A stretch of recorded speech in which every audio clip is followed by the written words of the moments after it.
ಇಲ್ಲಿಯವರೆಗೆ ತಮ್ಮ ಅನುಭವವನ್ನ ನಿಮ್ಮೆಲ್ಲರಿಗೂ ತಿಳಿಸಿಕೊಟ್ಟಂತಹ ಎಲ್ಲ ಪೂಜ್ಯರಿಗೂ ಇವತ್ತಿನ ವಿಷಯ ನಾನಾರು ನನ್ನ ಸ್ವರೂಪ ಎಂತದ್ದು, ಈ ಜಗತ್ತು ಹೆಂಗಾತು, ಯಾರು ಮಾಡಿದ್ರು ಡಿಸ್ಕಷನ್ ನಡೆದಿತ್ತು. ಇದನ್ನ ಯಾವ ಚದುರನು ವಿಧಿಸಿ ನುಡಿಯಲಾರ, ಹೇಳಿಕೆ ಬರ್ಲಂತದ್ದು ಇದಲ್ಲ. ನಿದ್ದೆ ಐತಿದಾವ ಕನಸು ಹೆಂಗ್ ಬಿದ್ದೈತಿ ಹಂಗ ಆನಂದ ಭಾವದಾಗಿದ್ದಾವ ಈ ಜಗತ್ತು ತೋರಿ ಏಕಮೇವ ಅದ್ವಿತೀಯ ಆತ್ಮನಲ್ಲಿ ತೋರ್ಪ ಈ ಲೋಕರಂಜನೆಯು ಕಾಲ್ಪನಿಕ ವೈಷಯ ಅಂತ ಏಕದಮ್ಮ ತೋರಿದ್ದು ಯುಗಪತ್ ಸೃಷ್ಟಿ ಕ್ರಮ ಸೃಷ್ಟಿ ಹೇಳ್ಕೊತ ಕೂತ ಅಂದ್ರೆ ಅದರಲ್ಲಿ ಸತ್ಯತ್ವ ಬುದ್ಧಿ ಸುಖ ಬುದ್ಧಿ ಗಟ್ಟಿ ಹಾಕೊಂತ ಕುಂದಿರ್ತೈತಿ ನಿನಗ್ ಮತ್ ಏಕದಮ್ಮ ತೋರಿದ್ದು ಅಂತ ವಿಚಾರವಂತರ ತಿಳಿದು ಕೈ ಬಿಡಾಕ ಹಗರಂತಿದ್ರ ಅಜ್ಜವ್ರು. ಈ ಕ್ರಮ ಸೃಷ್ಟಿ ಹೇಳ್ಕೊತ ಕೂತಂದ್ರೆ ಅದರಾಗ ಸತ್ಯತ್ವ ಬುದ್ಧಿ ಸುಖ ಬುದ್ಧಿ ಮೊದಲು ಗಟ್ಟಿ ಹಾಕೊಂಡು ಕೂರ್ತೈತಿ. ಇದು ಯಾವುದೇ ಕಾರಣ ಇಲ್ಲದ ಕಾರ್ಯ ಘಟಿಸೋದನೇ ಇಲ್ಲ. ಕಾರಣ ಸಮೇತ ಕೂಡಿಕೊಂಡ ಇದ್ದ ಕಾರ್ಯಕ್ಕ ಸತ್ಯ ಅಂತ ಹೇಳ್ಬೇಕಾಗೈತಿ. ಈ ಜಗತ್ತಿನ ಕಾರ್ಯಕ್ಕ ಕಾರಣ ಏನು? ಒಂದು ಗಡಿಗೆ ತಯಾರಾಗಬೇಕಾದ್ರೆ ಅದಕ್ಕೆ ಉಪಾದಾನ ಕಾರಣ ಮಣ್ಣು ಬೇಕು, ಸಹಕಾರಿ ಕಾರಣಗಳು ದಂಡ ಚಕ್ರಾದಿಗಳು ಬೇಕು, ನಿಮಿತ್ತ ಕಾರಣ ಕುಂಬಾರ ಬೇಕು. ಹಂಗ ಈ ಜಗತ್ತನ್ನ ನಿರ್ಮಾಣ ಮಾಡ್ಲಿಕ್ಕೆ ಉಪಾದಾನ ಕಾರಣ ಯಾವುದು, ಸಹಕಾರಿ ಕಾರಣಗಳು ಯಾವುವು, ನಿಮಿತ್ತ ಕಾರಣ ಯಾವುವು ಅಂತ ವಿಚಾರ ಮಾಡಿ ನೋಡ್ಲಿಕ್ಕೆ ಹತ್ತಿದ್ರೆ ಯಾವ ಕಾರಣ ಇಲ್ಲದ ಇದು ತೋರೈತಿ ಅಂದಿಂದ ಇದು ಸುಳ್ಳದ. ಯಾವ ಕಾರಣ ಇಲ್ಲದ ಇದು ತೋರೈತಿ, ಕಾರಣ ಸಮೇತ ಕೂಡಿಕೊಂಡ ಕಾರ್ಯ ಐತಿ, ಇದು ಸತ್ಯ ಅಂತ ಹೇಳ್ಬೇಕಾಗಿತ್ತು. ಯಾವ ಕಾರಣ ಇಲ್ಲ ನಿರ್ನಿಮಿತ್ತವಾಗಿ ಕನಸಿಗೆ ನೆಯಾಗಿ ತೋರ್ಪುದು ಇದಲ್ಲ. ಏಕಮೇವ ಅದ್ವಿತೀಯ ಆತ್ಮನಲ್ಲಿ ತೋರ್ಪ ಈ ಲೋಕರಂಜನೆಯು ಕಾಲ್ಪನಿಕ ವೈಷಯ ಅಂದ. ಯಾರು ಮಾಡಿಲ್ಲ ಇದನ್ನ, ಮಾಡ್ಯಾನ ನೀನ್ ಕಲ್ಪಿಸ್ಕೊಂಡಿ. ಬ್ರಹ್ಮ ವಿವರ್ತವಿದೆ ಎಂದೆನಿಸದು ಜಗವಿದು, ಬ್ರಹ್ಮದ ಕಾರ್ಯವಿದೆ ಎಂದೆನಲಿಲ್ಲ, ಬ್ರಹ್ಮಸ್ಥವೆನಿಸದು ಜಗವಿದು ಖುಷಿ ತೋರಿಕೆ ಅಂದ. ದೇವರು ಮಾಡಿಲ್ಲ ಇದನ್ನ, ದೇವರಲ್ಲಿ ಇದು ಇಲ್ಲ. ವಿಚಾರ ಮಾಡಿದ್ರೆ ಎಂದೂ ಇಲ್ಲದ ಜಗವನು ನೀನಿಂದು ಕಂಡ ಬಗೆಯದು ಖುಷಿ ಎಂದ. ಯಾವ ಕಾಲಕ್ಕೂ ಇಲ್ಲ ಅದು ಅವಿಚಾರ ಸಿದ್ಧ.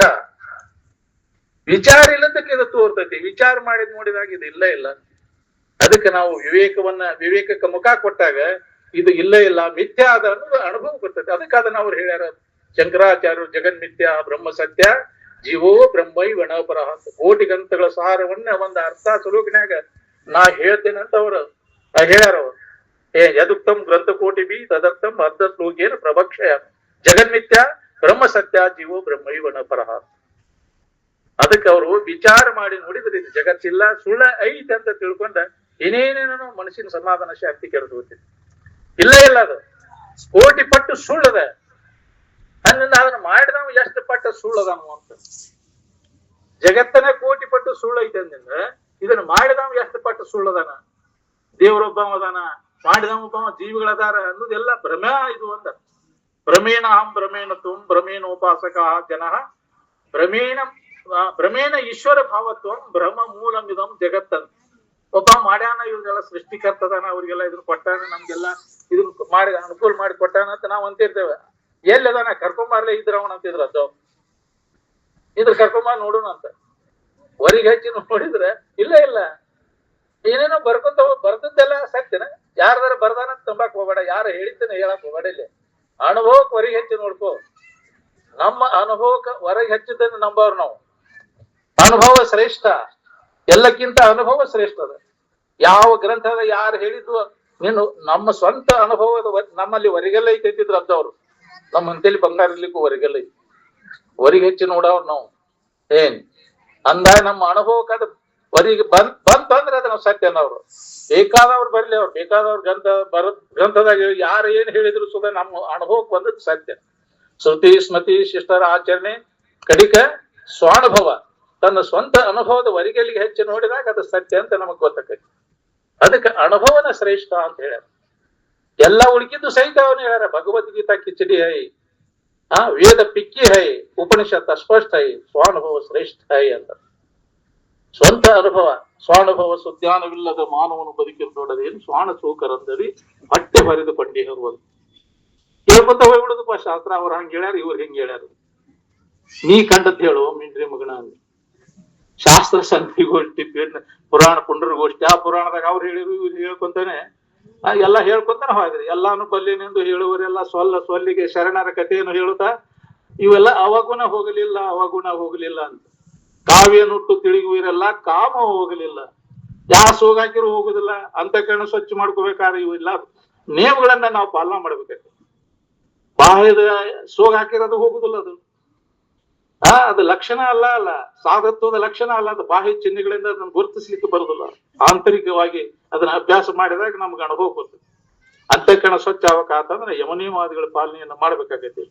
ಆಗಲೇ ಹನುಮಂತನ ಹೇಳಿದಲ್ಲ, ಯಮ ನಿಯಮ ಆಸನ ಪ್ರಾಣಾಯಾಮ ಪ್ರತ್ಯಾಹಾರ ಧ್ಯಾನ ಧಾರಣ ಸಮಾಧಿ ಇವು ಸಿದ್ಧಿಸಿದಾಗ ಅಪ್ಪ ಅವರು ಶಿವಾನಂದಜ್ಜವ್ರು ಪೂರ್ಣ ಸಮಾಧಿಯನ್ನು ಹೊಂದಿ ಲಗ್ನ ಮಾಡ್ಕೊಂಡಾಗ ಆ ರಕ್ತ ಎಲ್ಲ ತಪೋ ರಕ್ತ ಆಗಿತ್ತು. ಅವಾಗ ಅಲ್ಲಿ ಅಂತವ್ರು ಯಾರು ಬರುದಿಲ್ಲ. ಆ ಜ್ಞಾನ ಪ್ರತ್ಯಾಹಾರ ಆದಾಗ ಧ್ಯಾನ ಧಾರಣ ಸಮಾಧಿ ಇವು ಅಷ್ಟು ಸಿದ್ಧಿಸಿದಿಂದ ಅವರು ವಿವಾಹ ಮಾಡ್ಕೊಂಡ್ರು. ಅದಕ್ಕಿಂತ ಮೊದಲು ಲಗ್ನ ಆಗಿತ್ತು. ಅದನ್ನ ಹೇಳಿದ್ರು ಅವ್ರು ಶಿವಾನಂದಜ್ಜವರು. ಅದರ ಅಲ್ಪಾವಿಷಯ ಇದೆ, ಅದನ್ನ ಯಾಕೆ ಇದನ್ನ ಮಾಡ್ತೀರಿ ಅಂತ. ಆದ್ರೂ ಅದು ತೀರ್ಕೊಳ್ಳ. ಇನ್ನು ವಂಶ ಅಭಿವೃದ್ಧಿ ಆಗ್ಬೇಕಂತ ತಿಳ್ಕೊಂಡ ಎಲ್ಲಾ ಇವ್ರ ವನತಿ ರುದ್ರ ಸ್ವಾಮಿಗಳು, ನರ್ಗುಂದ ಅಜ್ಜಪ್ಪನವರು, ಗುಡ್ಡಸಾರ ಸಾಧುಗಳು ಇವರೆಲ್ಲಾ ಕೂಡಿ ಆ ಬಾಳಪ್ಪನವರು ಅವ್ರ ದತ್ತಕ್ಕೆ ತಗೊಂಡು ಅವ್ರು ಹೆಂಗಾರ ಮಾಡಿ ಇವ್ರು ಲಗ್ನ ಮಾಡ್ಬೇಕು, ವಂಶಾಭಿವೃದ್ಧಿ ಆಗ್ಬೇಕು ಅನ್ನೋ ಆಶಯದಿಂದ ಅವ್ರಿಗೆ ಒತ್ತಾಯ ಮಾಡಿ ಲಗ್ನ ಮಾಡಿದ್ರು. ಅದು ನೀಲಮ್ಮನ ಅವ್ರ ಅಕ್ಕಾರ ಮಗಳು, ಅಕ್ಕಾರ ತಂಗಿ ಮಗಳು.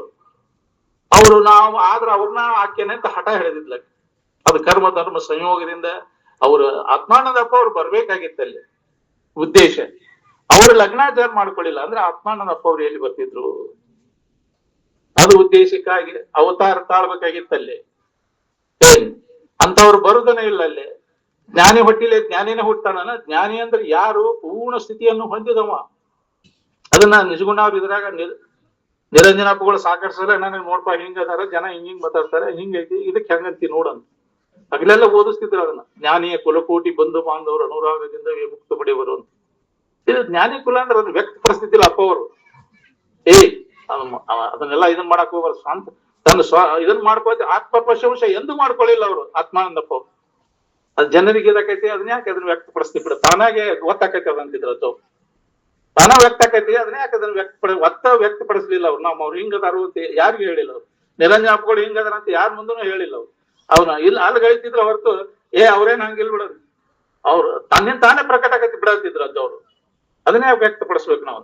ಸ್ವಯಂ ಸಿದ್ಧ ಇದ್ದವ್ರು ಅವ್ರೆಲ್ಲಾ ಹಿಂದಿನ ಜನ್ಮದಾಗ ಅದಕ್ಕೆ ಬಂದ ಅಲ್ಲಿ ಬರ್ಬೇಕಾಗೈತಿ. ಪ್ರತ್ಯಾಹಾರವಾಗಿ ಅಲ್ಲಿ ಪ್ರತ್ಯಾಹಾರ ಸಾಧಿಸಿದಾಗ ಅಲ್ಲಿ 5 ತಲೆಮಾರಿನವರೆಗೆ, ಧ್ಯಾನ ಸಾಧಿಸಿದಾಗ 11 ತಲೆಮಾರಿನವರೆಗೆ, ಧ್ಯಾನ ಧಾರಣ ಸಮಾಧಿ ಸಾಧಿಸಿದಾಗ 21 ತಲೆಮಾರು, 101 ತಲೆಮಾರಿನವರೆಗೆ ಅಲ್ಲಿ ಮುಂದುವರಿತೈತಿ ವಂಶ ಅಂತ ಅವಕಾಶ ಸಿಗ್ತೈತಿ ಅಲ್ಲಿ.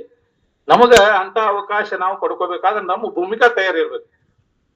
ಅಂತ ಜ್ಞಾನಿಗಳ ಹೊಟ್ಟಿದ್ರು. ಇದು ಜಗತ್ತಿನೊಳಗ ಅಪವಾದ. ಇದು ಸಿಗುದನೇ ಇಲ್ಲ ನಮಗ. ಹುಡುಕೊಂತ ಹೋರ್ ನೀವು ಅಂದ್ರೆ ಅದ ಅವ್ರ ಜಗತ್ತಲ್ಲಿ ಮುಡುಗಲ್ಲಿ ಅಡ್ಡಾಡ್ಕೊಂತ ಹೋರ್ ನೀವು. ಇಂತ ಇದು ಸಿಗ್ಬೇಕಾತಂದ್ರೆ ಒಂದ್ ಈ ತರ ಬದಲಾವಣೆ ಆಗಿದ್ದು ಅನುಭವದ ವಿಚಾರ ಎಲ್ಲಿ ಬದಲಾವಣೆ ಆಗಿಲ್ಲ. ಇದು ರಕ್ತನ ನಮ್ಮ ಅಪ್ಪನ ಶಿವಾನಂದ ಅವ್ರ ರಕ್ತನ ಹಂಗೈತಿ. ಎಲ್ಲರಿಗೂ ಕಲ್ಯಾಣನ ಆಗ್ಬೇಕು. ಅದಕ್ಕಾಗಿ ಈ ವಂಶ ಅದು ಮುಂದುವರೆದತೆ. ಯಾರು ಅದರಲ್ಲಿ ಶ್ರದ್ಧೆ ಇತ್ತು ಅದ್ರ ಕೂಡ ನಡ್ಕೋತಾರೆ, ಅವ್ರು ಕೂಡ ನಡ್ಕೋತಾರೆ, ಅವ್ರಿಗೆ ಕಲ್ಯಾಣ ಆಕೈತಿ. ಅಂತ ಒಂದು ನಮಗ್ ಭಾಗ್ಯ ನಮ್ಮ ನಿಮ್ಮೆಲ್ಲರಿಗೂ ಸಿಕ್ಕೈತಿ. ಎಲ್ಲರೂ ನಾವು ನೀವೆಲ್ಲ ಅದ್ರ ಸದುಪಯೋಗ ಪಡ್ಕೊಂಡು ಜನ್ಮವನ್ನು ಸಾರ್ಥಕ ಮಾಡ್ಕೊಂಡು ಅಂತೇಳಿ ನನಗೆ ಮಾತಾಡ್ಲಿಕ್ಕೆ ಅವಕಾಶ ಕೊಟ್ಟಂತ ಈ ಕರಿಕಟ್ಟಿ ಸದ್ಭಕ್ತರಿಗೆ ಅನಂತ ವಂದನೆಗಳನ್ನು ಸಲ್ಲಿಸುತ್ತಾ ನನ್ನ ಮಾತುಗಳು